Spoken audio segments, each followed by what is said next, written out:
Everyone, आप सभी का बहुत बहुत स्वागत है मेरे चैनल BL स्टोरी टेलर पे। सबको नमस्ते, सत श्री अकाल और अस्सलाम वालेकुम। कुछ लोगों की शिकायत थी, मैंने कल स्टोरी अपडेट नहीं की। गाइस, मेरे ना राइट हैंड साइड फेस पे मतलब मुंह में बहुत दर्द हो रहा है। मेरे दांत ना बहुत ज़्यादा दर्द कर रहे हैं और ऊपर से मेरे ना थोड़ा मैंने बहुत ज़्यादा गर्म खा लिया था, तो ऊपर का जो मसूड़े होते हैं ना वो पूरे के पूरे फूल गए थे और बहुत दर्द कर रहे हैं, पूरे छिले हुए हैं। और मैं पूरे दिन ना मौन रही हूँ, मैंने कुछ बोला भी नहीं है, चुप रही हूँ पूरे दिन और लेटी रही हूँ। और इस वक्त भी मुझे इतना दर्द हो रहा है ना बोलते हुए, तो हो सकता है मेरी स्टोरी लाइन छोटी हो, तो प्लीज़ बियर द पेन। मुझे पता है आप लोग बहुत अच्छे हैं और बियर कर लेंगे। सेकेंड चीज़, कुछ लोग कहते हैं कि यार मैं अपनी स्टोरीज छोटी क्यों रखती हूँ। गाइस, मैं दिन में ना कभी कभी 4 स्टोरीज डालती हूँ, 2 मेंशन तो पक्का डालती हूँ। तो आप मुझे ये बताइए, मैं रीड करके नहीं, कहीं से पढ़ नहीं रही, मैं सीधा आपको सुना रही हूँ। तो गाइस, बहुत सारी चीज़ें याद नहीं रहती, अब बहुत सारी चीज़ें अब मैं क्वांटिटी देने के चक्कर में क्वालिटी नहीं घटा सकती ना। अब मेरा जो कंटेंट है उसमें क्वालिटी होनी चाहिए। क्वांटिटी ऐसे तो मैं 1 घंटे की वीडियो बना दूँ, बट अगर वो अच्छी ही नहीं है तो फिर आपको सुनने में मज़ा नहीं आएगा। तो चलिए, अब मैं अपनी स्पीच नहीं देती, अब आज का चैप्टर हम शुरू करते हैं। और मुझे सच में बहुत पेन है, प्लीज़ बियर विद मी। कुछ भूल जाऊँ तो माफ़ कर देना।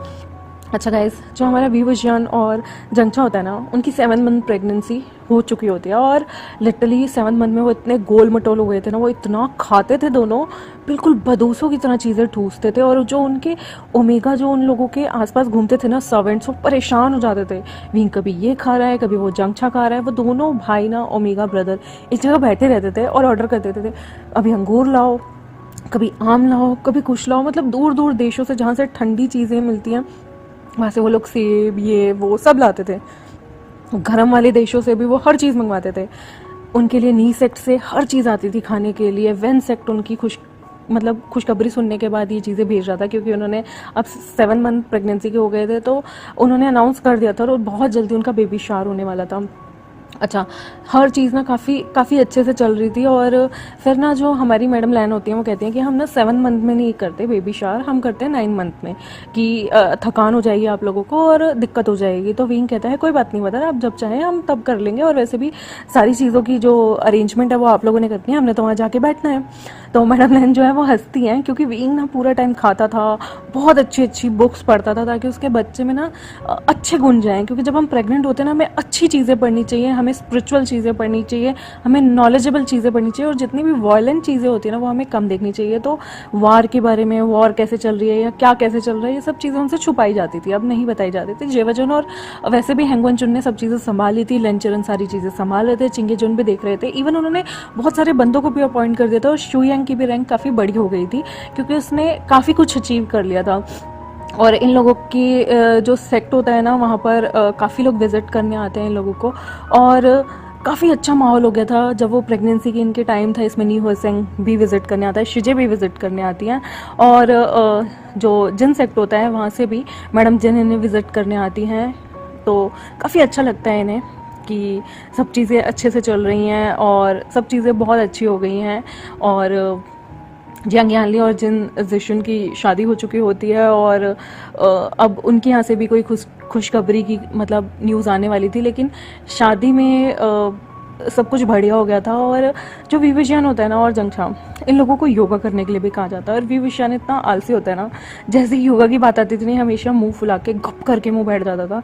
और हैंगनजुन बेचारे से मनाते मनाते थक जाते थे। लेकिन इनकी टीचर ना, इनका टीचर योगा कराने वाला और कोई नहीं था, लेंचरन था। लेंचरन को देखते हुए एकदम से शांत चुप आराम से योगा कर रहा है, लेकिन वांगजी को देखते ही मुंह बनाने लग जाता था। ऐसे ही जंगछा करा करता था, जेवाजुन के सामने मुंह बनाना, नहीं मैं नहीं जाऊँगा, तुम्हारे अंकल ऐसे स्ट्रिक्ट है, फलाना ढिकड़ा। एक बार लेंचरन की आवाज़ आती थी, जंगछा, बस वो वहीं डर जाता था। एक बार आवाज़ आती थी, विवजियान कहाँ हो तुम, बस ये चुपचाप दोनों के दोनों ओमेगा सीधी अपने अपना सामान उठाया, वहाँ पहुँचे, इनके सर्वेंट्स पीछे पीछे गए, इन्हें बैठाया, योगा कराया। 1-2 घंटे इन्होंने योगा किया आराम से। जैसे इन लोगों की ना प्रेगनेंसी की वजह से पैरों में बंदों के स्वेलिंग आ जाती है, सूजन आ जाती है, तो वो सारी चीज़ें चलते चलते हर चीज़ जो है इन्होंने आराम से की और आ गए। तो ऐसे ही मजाक उड़ाते हैं इनका जेवाजुन। वो कहते हैं कि अरे, जब मैं तुम लोगों को बोलता हूँ, वांगजी तुम लोगों को बोलता है चले जाओ, कितने नखरे करते हो तुम हम लोगों के सामने। लेकिन जैसे ही अंकल एक बार आवाज़ लगा दें, जंगछा, विवजियान, तुम फटाफट भागे जाते हो। लगता है अब अंकल को ही स्ट्रिक्टली बोलना पड़ेगा, हमारी तो तुम बातें सुनते नहीं। तो जंगछा पाउट बनाते हुए कहता है, तुम्हारे अंकल हैं ही इतने खूंखार से। एक तो वो तुम्हारे तुम्हारे यहाँ के सेनापति हैं, तुम्हारे यहाँ की सारी सेना को लीड करते हैं। ऊपर से तुम्हें पता है, एक बार मैंने उनसे आर्ग्यूमेंट कर ली थी। उन्हें पता है हम बैठ के ना 3000 रूल लिख नहीं सकते, तो उन्होंने पता है क्या पनिशमेंट दी कि हमें वो 3000 रूल बैठ के लिखने नहीं है, याद करके उन्हें सुनाने हैं। और हर एक रूल पे अगर हम भूल जाते हैं तो उसे क्लास में 10 बार बोलना पड़ेगा। और तुम्हें पता है, उतने 10 दिन तक अगर हम एक रूल भूलते हैं तो हमें 10 बार उसे बोलना पड़ेगा और 10 दिन तक उसे 10 बार सुनाना पड़ेगा। तुम्हारे अंकल ने मुझे कितना टॉर्चर किया है, तुम समझ नहीं सकते जेवचन। और वो झूठा रोने का ड्रामा करता है और जेवचन कहते हैं हाँ मैं नहीं समझ सकता। अंकल ने बचपन से हमें पाला है, पूरी शिक्षा दीक्षा दी है, और तुम कह रहे हो कि मैं नहीं समझ सकता। तुम्हें पता है, शुक्र करो अभी अंकल ने तुम्हें ये नहीं कहा कि हेड स्टैंड करके ना ये सारे रूल कॉपी करो, वरना तुम्हें पता है कितनी दिक्कत आ जाती। वो तो तुम प्रेग्नेंट हो इसलिए रहम कर रहे हैं अंकल, वरना अंकल से ज़्यादा खूंखार कोई भी नहीं है। वो और डरा देता है। और झंझा कहता है हाँ, तुम लोगों ने क्या समझा है, हम ओमेगा कुछ नहीं कर सकते। अगर हम प्रेग्नेंट नहीं होते ना तो हम हेड स्टैंड करके भी ना लिख के दिखा देते 3000 रूल। तो जेवचन कहते हैं लगी शर्त। झंझा कहता है लगी शर्त। जेवचन कहते हैं ठीक है, प्रेगनेंसी के बाद मैं अंकल को कह दूंगा ये पनिशमेंट तुम्हें देने के लिए। झंझा कहता है क्यों पनिशमेंट लेके हमने गलती थोड़ी की है, हमने अपनी गलती का भुगतान कर लिया और आज हमने पूरे 2 घंटे एक्सरसाइज की है, पूरा योगा किया है, मतलब ऐसा योगा जो सिर्फ प्रेग्नेंट लोगों के लिए होता है। विभूषण कहता है हे पता है, इस योगा से मुझे एक फ़ायदा तो हो रहा है, मेरे पैरों की थोड़ी सी स्वेलिंग कम हो रही है। लेकिन पता है 2 बच्चों को रखना ना, एक इधर लात मारता है एक उधर लात मारता है। हाय लवांग जी, अगले जन्म में तुम ओमेगा बनना और मैं तुम्हारे पेट में 3 बच्चे डालूंगा। और उसकी ये बातें सुन के जेवचन हंसने लगते हैं और लवांग जी को थोड़ी सी शर्म आने लगती है। और पीछे से लेंचरन आते कहते हैं क्या कहा तुमने मेरे नेफ्यू के बारे में। विभूषण कहते हैं कुछ नहीं मैंने कुछ नहीं कहा, बस हाय वांग जी आई मीन लंजा प्लीज़ मेरे लिए कुछ अच्छा खाने के लिए ले आओ, मुझे बहुत तेज भूख लग रही है।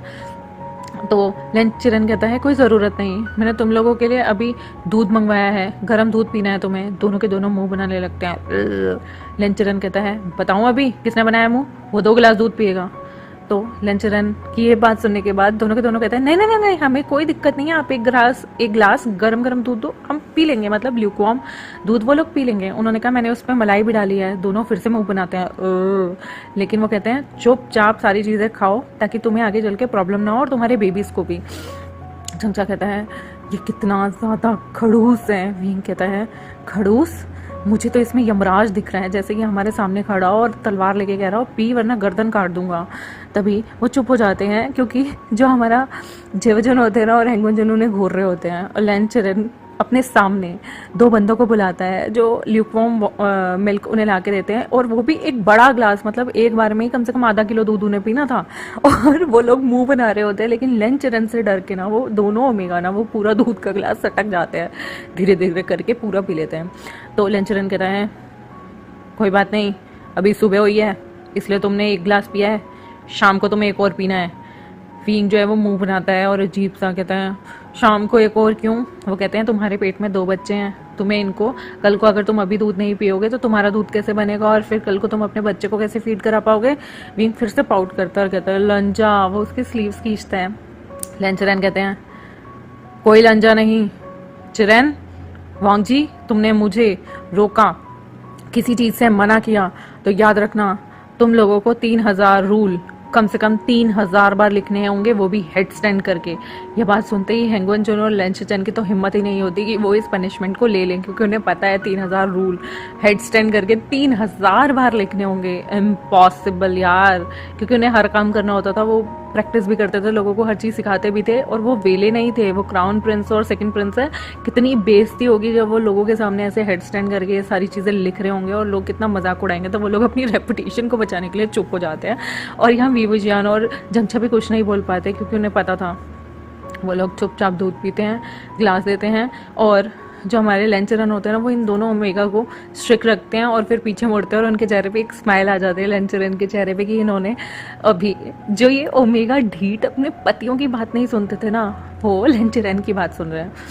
फिर क्या होता है, वहाँ पे उनसे मिलने ना एक दिन नीहो सिंह और वेनिंग आते हैं फिर से, और इस बार जो है मिंग्याओ और जो हमारे नी मिंग जो होते हैं वो भी आते हैं। तो वो उसके बेबी को हाथ रख के पूछते हैं सब ठीक है, कैसा है। मिंग्याओ जो था वो भी प्रेग्नेंट था, आप लोगों को पता हो तो, और मिंग्याओ ने एक छोटी बेबी गर्ल को बर्थ दिया होता है।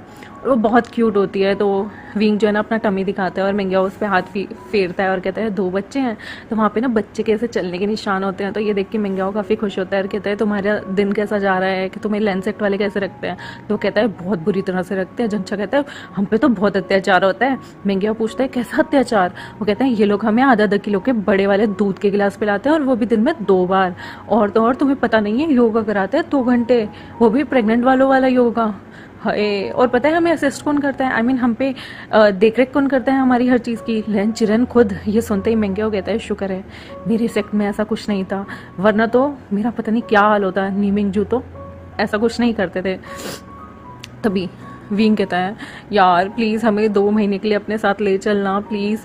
मिंग्याओ कहता है मैं नहीं लेके जा सकता, क्योंकि नीमिंगजू क्या तुम्हारे अपने जो हस्बैंड्स हैं और तुम्हारे जो पेरेंट्स हैं मैडम लैन और जो हमारे चिंगेजोन हैं वो तुम्हें जाने ही नहीं देंगे। तो विंग कहता है हाँ कुछ तो मिरेकल हो जाए, कुछ तो ऐसा हो जहाँ पर कोई अच्छी खबर आए, कुछ अच्छा सुनने को मिले। हे भगवान ये ज़िंदगी इतनी बेरहम कैसे है मुझे लेके। और वो पाउट बनाता है। तभी वो देखता है कि वहाँ पर बहुत सारी ना खाने की बहुत सारी डिशेस जिनकी खुशबू आ रही होती है और बहुत हेल्दी डिशेस जो हैं उन लोगों के लिए आ रही होती है। उसके मुंह में पानी आ जाता है और कहता है बट मुझे ये चीज़ लैंसेट की बहुत अच्छी लगती है कि ये लोग खाना बहुत डिलीशियस बनाने लग गए हैं। स्पेशली हम लोगों के कहने पे ये लोग बहुत अच्छे अच्छे शेफ़ लेके आए हैं और पता है यहाँ का खाना बहुत अच्छा है, बस उस दूध के गिलास को छोड़ के। तो मिंग्याओ हंसता है और कहता है दूध भी कंपलसरी है तुम्हारी हड्डियों और तुम्हारे बच्चों के लिए।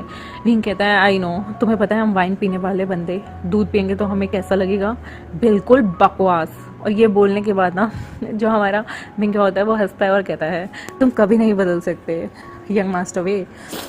वो कहता है बदलो क्यों। नियो सिंह भी पास में बैठा सुन रहा होता है और पूछता है क्या मैंने तुम्हें जो बुक्स दी थी फोनोग्राफी की तुमने ट्राई की। विभूषण कहता है अब लंजा मुझसे बहुत सॉफ्टली रोमांस करता है, लेकिन तुम्हें पता है बेबी की वजह से सॉफ्टली ही करना पड़ता है, लेकिन मुझे वो वाला रोमांस ज़्यादा अच्छा लगता था जो हम स्टार्टिंग में करते थे वाइल्डली। तो नियो सिंह कहता है कोई बात नहीं, जब बेबी तुम्हारा हो जाएगा तो वाइल्ड रोमांस कर लेना, क्या जा रहा है। चंचा भी कहता है अब तो मेरे साथ जिवजन भी काफ़ी सॉफ्ट हो गए हैं और बहुत प्यार से मेरा ख्याल रखते हैं। वो लोग हंस रहे होते हैं और बात कर रहे होते हैं। तो जो हमारा नियो सिंह होता है वो पूछता है कि ये बताओ कि तुम लोगों का अब डिलीवरी कब हो रही है। तो वो कहते हैं कि 9 मंथ में ही डिलीवरी होगी और शावर भी जो है मदर के कहने पे हम 9 मंथ में रखेंगे, क्योंकि वो कह रही थी कि अभी 7 मंथ है और हमें ज़्यादा स्ट्रेस लेना नहीं चाहिए, तो इसलिए हम मदर का ऑर्डर टाल नहीं रहे। नियो सिंह कहता है अच्छी बात है ये तो, शावर सेरेमनी में तुम कैसे रखोगे। तो वो कहते हैं नहीं कुछ क्लोज फ्रेंड्स और फैमिली मेम्बर्स को ही बुलाएंगे और अंकल जी आंग आएंगे और मैडम यू आएंगी, मदर आएंगी, जंचा कहता है शिजे आएंगी और जिन सेक्ट से लोग आएंगे बस अभी अपने अपने आएंगे, लेकिन बच्चों के नामकरण पे सब आएंगे। तो विवुजन जो है वो काफ़ी स्माइल कर रहा होता है, खाना खा रहा होता है, वो लोग खाने को एंजॉय करते हैं। तो वो पूछता है कि अच्छा मुझे ये बताओ तुम लोग अभी जैसे विंग के टमी में 2 बेबी हैं और जंचा के टमी में 1 बेबी, तो ज़्यादा तकलीफ किसे होती है। तो विंग कहता है ऑफ कोर्स मुझे होती हैं, तुम्हें पता है सोना भी बहुत मुश्किल हो जाता है यार, बैठना भी मुश्किल हो जाता है और कमर तो इतनी दुखती है कि तुम सोच नहीं सकते। ऐसे में मन करता है कि काश ये बच्चा हम अपने पति के पेट में डाल दें। तो नियो सिंह हंसता है और कहता है वेनिंग को आंखें दिखाता हुआ मुझे प्रेग्नेंट करने का सोचना भी मत। वेनिंग कहता है तुम ऑलरेडी प्रेग्नेंट हो जाओगे, आई गेस तुम हो चुके हो, बस तुम डॉक्टर से इलाज करवाने में या किसी चीज़ के बारे में पूछने से डरते हो। तो नियो सिंह ना उसे ऐसे आंखें दिखा रहा होता है चुप करो तुम, क्योंकि इनका ये थॉट प्रोसेस था कि जब तक 5 मंथ प्रेगनेंसी नहीं होती ना लोगों के आगे मत बताओ कि तुम प्रेग्नेंट हो, क्योंकि किसी की नज़र लग गई तो ऐसा हो सकता है कि बेबी को कुछ हो जाए, कोई भी XYZ बात हो जाए, कोई जहर दे दे, कोई कुछ भी कर दे, तो इसलिए ये लोग नहीं बताते थे। तो नियो सिंह भी नहीं बता रहा होता अपनी प्रेगनेंसी को लेकर और शिजे भी प्रेग्नेंट हैं और काफ़ी सारी खुशखबरियाँ यहाँ इन सेक्ट्स में आने वाली है। तो देखते हैं आगे आने वाले टाइम में कि क्या होगा, कैसे रहेगा और वो बच्चे जब आएंगे तो क्या धमाल करेंगे और क्या कैसा सीन होने वाला है। उसके लिए मेरे साथ जुड़े रहें और थैंक यू वेरी मच मेरी प्यारी ऑडियंस को मुझे इतना प्यार देने के लिए, सपोर्ट करने के लिए। और मेरे चैनल को जल्दी से सब्सक्राइब कर दो, वीडियोज़ को लाइक कर दो, कमेंट सेक्शन में ज़रूर बताना आपको आज का पार्ट कैसा लगा। Thank you very much, bye bye, जय हिंद, जय भारत।